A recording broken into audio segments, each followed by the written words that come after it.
Welcome to Sara Wealth. ఈరోజు Nifty 22,405లో close అయింది.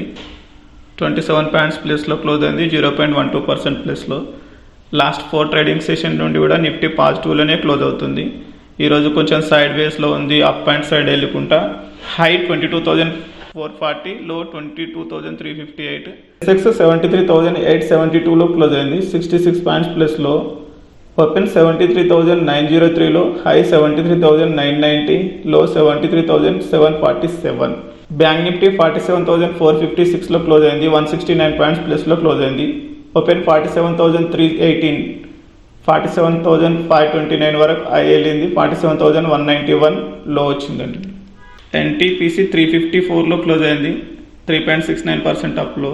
హెచ్డిఎఫ్సి లైఫ్ 609లో క్లోజ్ అయింది, 2.82% అప్లో. పవర్ గ్రిడ్ 294లో క్లోజ్ అయింది, 2.70లో. ఓఎన్జీసీ 279లో క్లోజ్ అయింది, 2.68. బీపీసీఎల్ 641లో క్లోజ్ అయింది, 2.67. టాప్ లూజర్స్ వచ్చేసి ఐచర్ మోటార్స్ 2.68% డౌన్ అయింది, JSW steel 2.24%, SBI life 2.06%, M&M 1926లో, బ్రిటానియా 4840లో. Moody's rating agency India GDP growth 6.1% నుండి 6.8% పెంచారండి.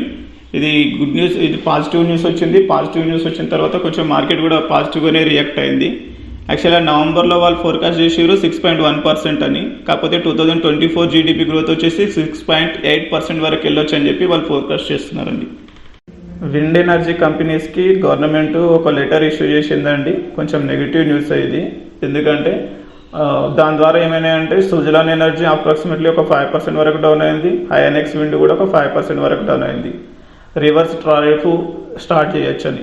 యాక్చువల్లీ ఇంతకుముందు 2023లో అది రివర్స్ టారిఫే ఉండే, దాన్ని తీసేసి ఇప్పుడు రెగ్యులర్ టారిఫ్ ఉంటే దాన్ని ఇప్పుడు మళ్ళీ రివర్స్ టారిఫ్ స్టార్ట్ చేస్తామని చెప్తున్నారు. ఎందుకంటే ఎక్కువ సబ్స్క్రిప్షన్ రావట్లేదు పవర్ జనరేషన్కి, విండ్ పవర్ జనరేషన్కి అని చెప్పి. బిహెచ్ఎల్ ఈరోజు 13 ఇయర్స్ హై వచ్చిందండి, 275 ఎబో వెళ్ళింది.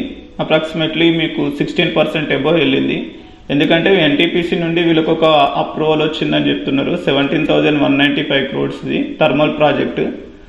బట్ బిహెచ్ఎల్ వాళ్ళు ఏం చేశారంటే ఆ ప్రాజెక్టుకు సింగిల్ బిడ్డర్ ఉన్నారు, ఎన్టీపీసీ నుండి వస్తుందని చెప్పి మార్కెట్లో రూమర్ వచ్చింది. కానీ క్లోజింగ్లో బిహెచ్ఎల్ వాళ్ళు అది థర్మల్ పవర్ ప్రాజెక్ట్ ఇంకేం రాలేదు అని చెప్పి వాళ్ళు ఒక న్యూస్ ఇచ్చారు. దాని తర్వాత అది 265 వరకు వచ్చింది, 264లో క్లోజ్ అయింది. ఎంఓఐఎల్ మోయిల్ షేర్ ఈరోజు 11% వరకు అప్ వెళ్ళిందండి. ఫిబ్రవరి ప్రొడక్షన్ 1.51 lakhs tons వీళ్ళు ప్రొడక్షన్ పెంచారని, 15% ఇయర్ ఆన్ ఇయర్ పెరిగిందని చెప్తున్నారు. 18% మంత్ ఆన్ మంత్ పెరుగుతుందని చెప్పి చెప్తున్నారండి. దీని ద్వారా షేర్ బాగా పాజిటివ్ వెళ్ళింది. క్లోజింగ్లో వచ్చేసి 300 లెవెల్లో క్లోజ్ అయింది. టాటా మోటార్స్ నుండి ఒక బిగ్ న్యూస్ వచ్చిందండి, 2 వర్టికల్స్ సపరేట్ కావచ్చు అని చెప్పి. టాటా మోటార్స్ షేర్లో 2 వర్టికల్స్ సపరేట్ కావడం ద్వారా 2 shares లిస్ట్ అయ్యే ఛాయిస్ ఉంది. నెక్స్ట్ ఇది 12 to 15 monthsలో జరుగుతుంది. అందులో ఒకటి ఏంటంటే కమర్షియల్ వెహికల్ ఒకటి అండ్ ప్యాసింజర్ వెహికల్ ఒకటి అండి. కమర్షియల్ వెహికల్లో ట్రక్స్, బస్సెస్ ఇవన్నీ వస్తాయి. ప్యాసింజర్ వెహికల్లో వచ్చేసి మనకు కార్స్, ఈవీస్ ఇంక్లూడింగ్ జేఎల్ఆర్ వస్తుందని. వీటి గురించి మొత్తం ప్రాసెస్ నెక్స్ట్ 12 to 15 monthsలో కంప్లీట్ అయ్యే ఛాయిస్ ఉంది. Thank you for watching. Please share and subscribe.